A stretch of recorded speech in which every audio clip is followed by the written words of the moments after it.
I think they're doing both. What are your thoughts on that?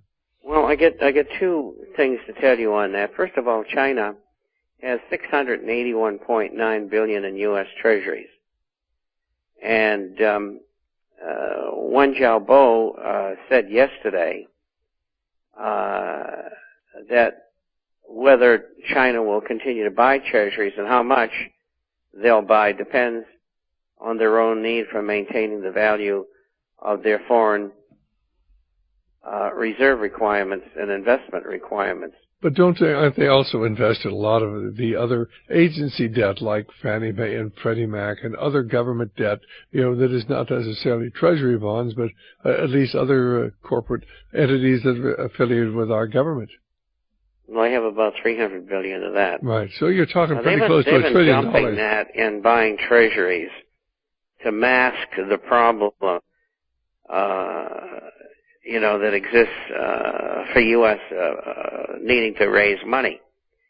And I don't know who's buying the Fannie Mae,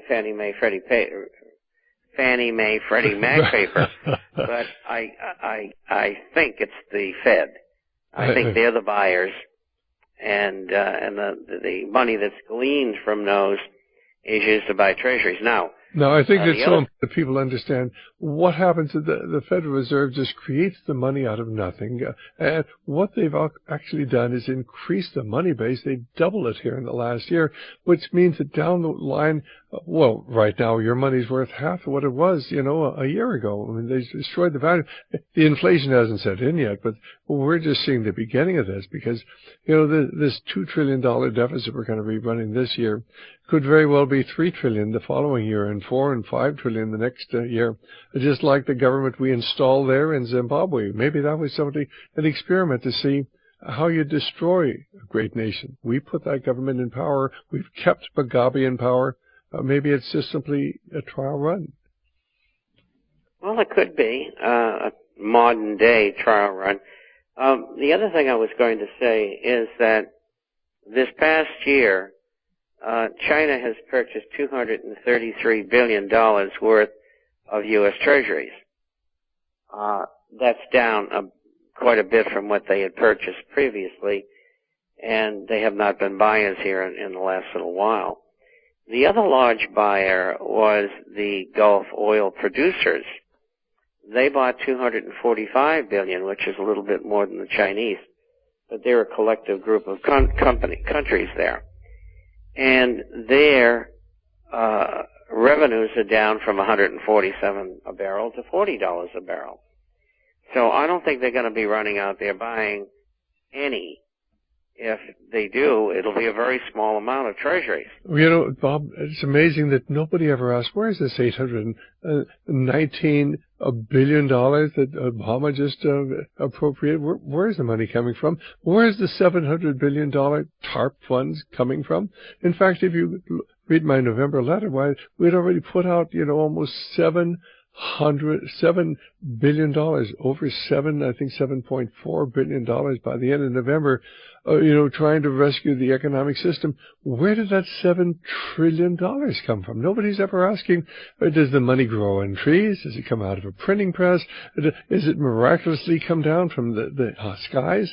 When you turn on the printing presses, you destroy the value of the currency and do impoverish the people. But pick the story up because we're spending massive amounts of money, accomplishing absolutely nothing to correct the problem. And of course, things are getting worse and worse every day. And yes, of course, the American people never say, where's the money coming from that Mr. Obama, President Obama is going to be spending? Well, some of it's been raised by the Treasury, but the majority of it is coming from the Fed.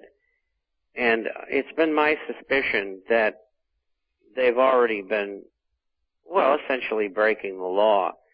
And what they've been doing is the Fed has been secretly selling Treasury bonds to the Federal Reserve, which, as you said, makes money up out of thin air and buys those bonds and issues the currency or issues the ability to print the currency to the U.S. Treasury.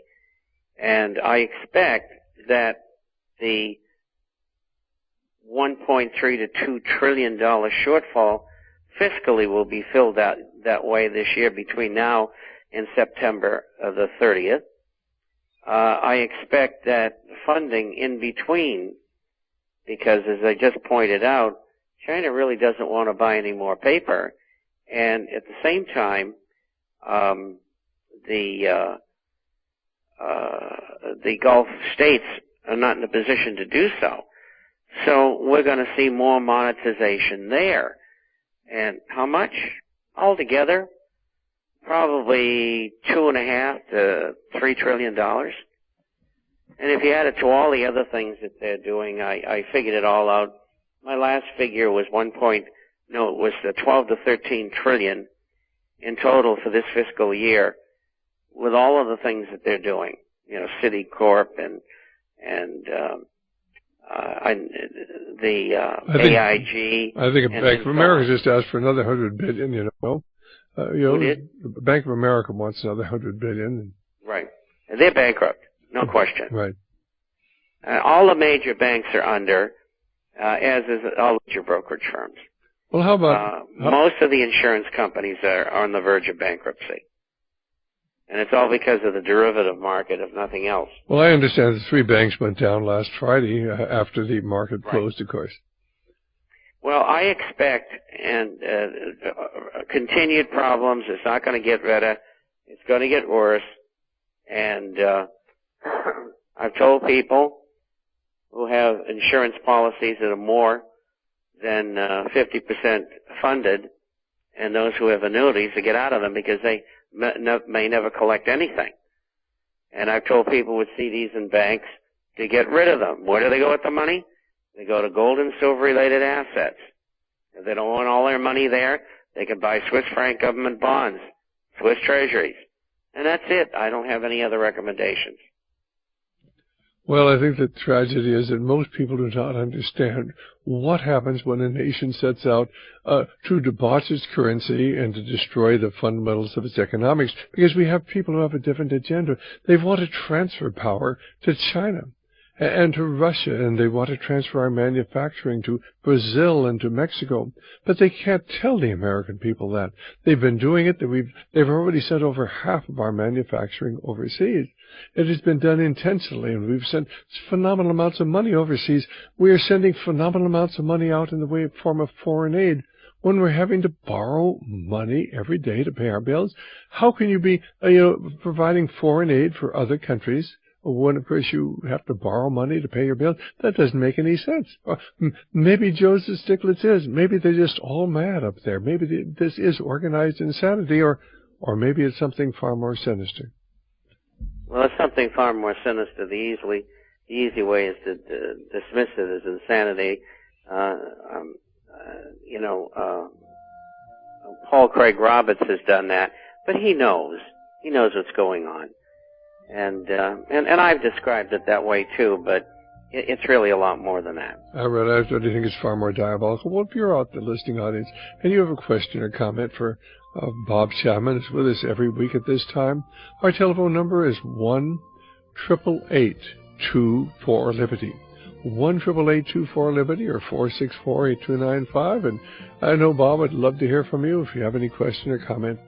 But America is at the going from bad to worse. The $819 billion is not. Remember, the whole budget of the United States is only about $3 trillion a year.